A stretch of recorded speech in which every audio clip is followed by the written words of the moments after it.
On January 22nd of this year, the City Elections Committee certified 79 signers to a petition that was submitted on January 14th of this year. The petition read as follows: to create a medical advisory committee to serve the citizens of this city regarding an increase of in-person learning and/or return to full in-person learning at Newton Public Schools. The mission of this committee would be to follow the best available scientific and medical evidence regarding COVID-19 to safely maintain and further expand in-person learning in NPS. Such committees have played an active role in supporting peer districts such as Brookline, Watertown, and Wellesley. The petition then goes on to outline the specific characteristics, roles, and responsibilities of the Medical Advisory Committee. That petition is posted along with the announcement for this meeting, and so I'm not going to read it all tonight. I speak tonight for the group of NPS parents who organized a letter from Newton's medical community, signed by over 150 physicians and scientists, calling for the formation of a medical advisory committee. The same group of parents organized a petition supported by hundreds of Newton residents, filed with the city on January 14th, that is the genesis of tonight's meeting. It is our belief that this petition should never have been necessary, as action from the city, whether it be through Health and Human Services or the school committee, should have been taken much sooner. Newton families, physicians, and scientists should not have to lobby the city for months and finally have to file petitions so that our elected leaders will allow scientists to provide scientific guidance. That said, we are all ready to move on. With recent DESE announcements, more Newton students will be returning to the classroom more often this spring. This is a decision supported by science. We are grateful that we now do have a medical advisory committee in place to guide that return, a decision announced less than 2 weeks following the submission of our petition. Our ask going forward is that you make decisions supported by science with transparency to the NPS community sufficient for educators and families to understand the basis of those decisions. First, we ask that Mayor Fuller, the school committee, and NPS administration provide this medical advisory committee with the necessary mandate and resources so that all of us in Newton can confidently say that we are leading with science. The committee should not exist simply to answer questions to the extent they are asked. Empower the committee with the ability to speak freely and publicly on what its members deem relevant. Second, the return of students to the classroom is not our sole challenge. We recognize the mounting evidence that there is a growing mental health crisis among children and adolescents, the consequences of which may be felt for years. We encourage you to include an expert in pediatric or adolescent psychiatry on the medical advisory committee. This is an issue we need to assess immediately and waste no time implementing a plan to address. Finally, beyond the obvious issues, such as classroom spacing, guiding our return, we ask that the committee be empowered to address the less obvious procedural and logistical issues and hear educator input regarding the realities of the classroom. The committee's recommendations in these matters will promote a safe return of NPS students at every grade level this spring. Thank you. I'm summarizing a more extensive written statement that I emailed to Lisa Mazzola earlier today. Recognizing that the school committee has created a different form of medical advisory board than envisioned in the petition, I present a few suggestions for your consideration. In so doing, I offer the view that your medical advisory board serves two related purposes in assisting you as a governing body. First, the board can provide substantive advice on the scientific, medical, and technical issues associated with reopening the schools. Second, the manner in which the board goes about its work can help us enhance public confidence in the decisions made by the NPS administration and this committee. As currently organized, the ad hoc medical advisory group will not fully meet those objectives. First, the advisory committee does not have an independent role or function and is just there if asked. They are not able to proactively review and address potential situations and concerns, but instead are dependent on those at NPS appropriately recognizing medical issues and bringing them forward. This leaves room for many critical pieces to be overlooked. An advisory board will typically have a broader charter than this, including the expectation that it will establish its own agenda and areas of inquiry. I note that one of the first items on the agenda of Brookline's expert panel 4, Public Health, Safety, and Logistics, was, quote, discussion and possible votes regarding goals of the panel. Second, there's a lack of transparency with the process, including how the committee membership was determined, when and how often they meet, and what they've discussed. While your advisory group is issuing minutes, its meetings are not public or recorded. Consider, in contrast, the approach taken by the town of Brookline with regard to its panel 4. Each of the 30+ weekly meetings held by that group since June were recorded and remain available for public viewing. Doing so helps to create public confidence in the conclusions reached.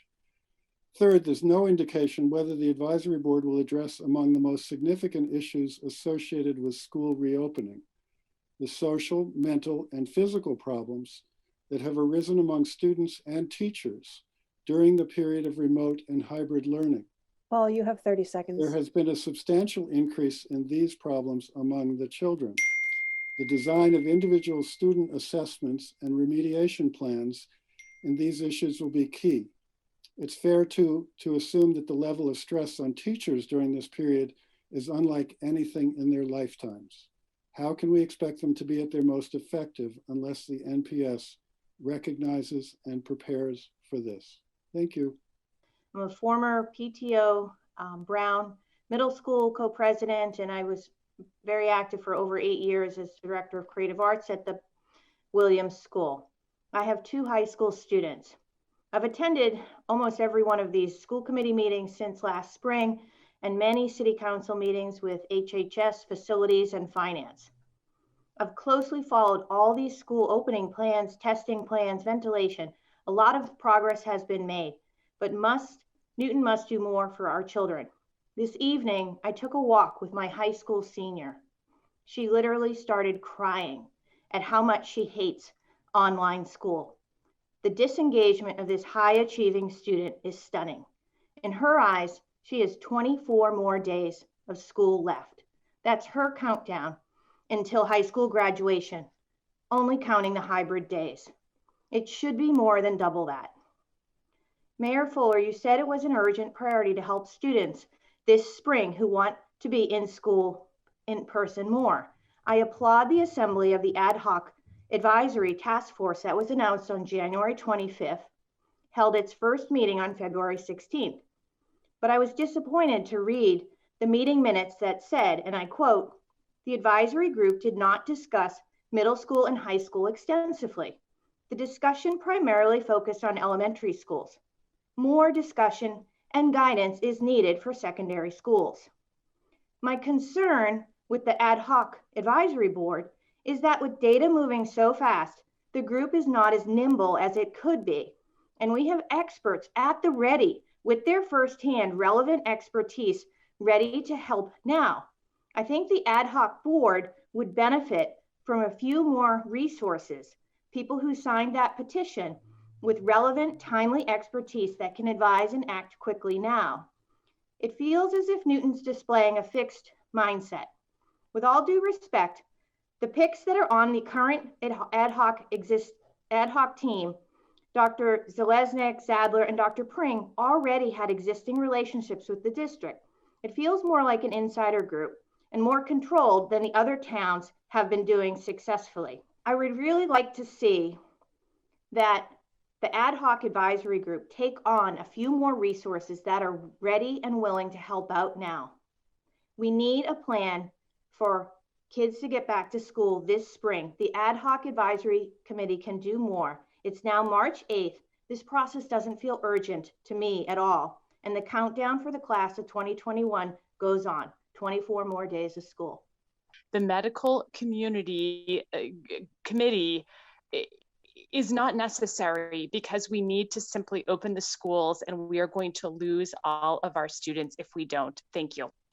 I think, the large thrust of this petition was essentially put to bed by not only DESE's guidelines from last Friday, but also NPS's own planning that was able to announce a 5-day reentry for in-person learning starting later this month, or well, starting later this month with April as being the DESE guideline. I think the part of the petition that still does have some relevance is the part that is talking about the transparency and the process of forming this medical advisory group. We have a committee, an ad hoc medical committee, and I think it's a beneficial and certainly well formulated and well expertised panel of doctors. However, I think there does remain a question as to how this group was formed. And I think I heard one of the commenters say that this is it feels more like an insider group. And I have to admit that that thought has crossed my mind as well. Expertise and knowledgeability is certainly at play. And I don't question those things about this panel, but I do think there's a question as to the process that went into their selection, and certainly the process as to the deliberation of their conversations. Having a readout of what was disclosed or what was discussed in a meeting is not the same thing as hearing and being able to evaluate for yourself the substance of the words, the inflection, the points that were made that others agreed with, but maybe not the whole group. I think there's value in that. And to the extent that that part of the process is obfuscated or not transparent, I think that's something that's well within our authority to mandate that we have that type of a clear and readily ascertainable access to this group. The petition at hand is, I'm pretty sure, what we're going to be voting on, not necessarily changes to our current ad hoc medical group. Doesn't mean that the discussion tonight is not important and shouldn't be discussed in light of the ad hoc medical group, which is in fact not a subcommittee of the school committee, but in fact a body that the superintendent has put together. So definitely this conversation bears some continuing thought in terms of what we do moving forward. But in terms of deliberation around this question, I feel like, and actually very specific tasks that were in the petition itself in terms of things that they wanted the medical group to do. I feel like between the DESE guidance and what our current ad hoc medical group is doing, that we are covered. We've been getting medical advice and certainly consulting with doctors throughout the last year and a half. That's important to note. And we really wanted to formalize the group. And when I think about our friends at the state, at DESE, you know, they have medical advisors. They don't have public meetings. They do get a lot of medical advice. In fact, one of the folks in our ad hoc medical group is a leading advisor to DESE. So we've really been choosing people who are real specialists in infectious disease, as well as people who know schools, that we have an ongoing relationship, because we do want to get divergent opinions. I think that's really important to note, and ask key questions that might come from our fall planning room. As we think about the fall, we will have questions. Right now, we're mostly thinking about the spring as well.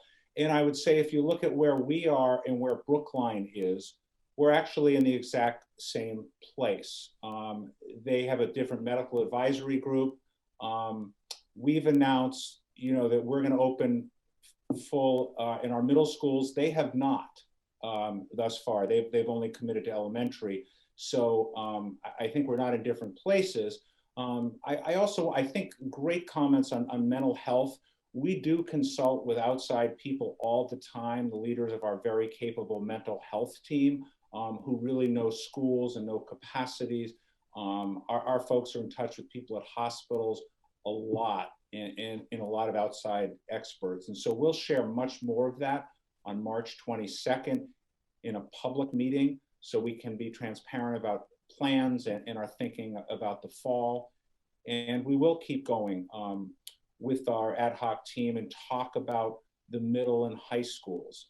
Again, I know our state leaders are just getting guidance on middle and high schools right now. They'll have an announcement soon about middle schools, and they're still where we are, just kind of getting information about high schools, thinking about the distancing, thinking how to deal with cafeterias, and thinking about how to have, you know, hundreds of students in a high school. We are taking that very seriously, and something we were certainly going to address quickly, because I totally get the urgency on that issue for the students in all our grade levels.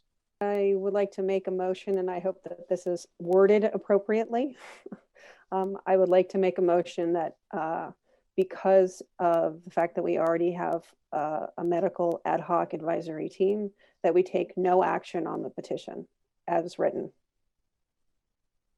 And I'll second that motion under the understanding that we will take it up at a following meeting, some of the ancillary topics around transparency that we've discussed tonight. So I second that. Is that an amendment to my motion? Sorry to be all Robert Rules of Order on you, but it is sounding a little bit like an amendment to my, motion. Not an amendment. It's simply an understanding and a clarification, I suppose.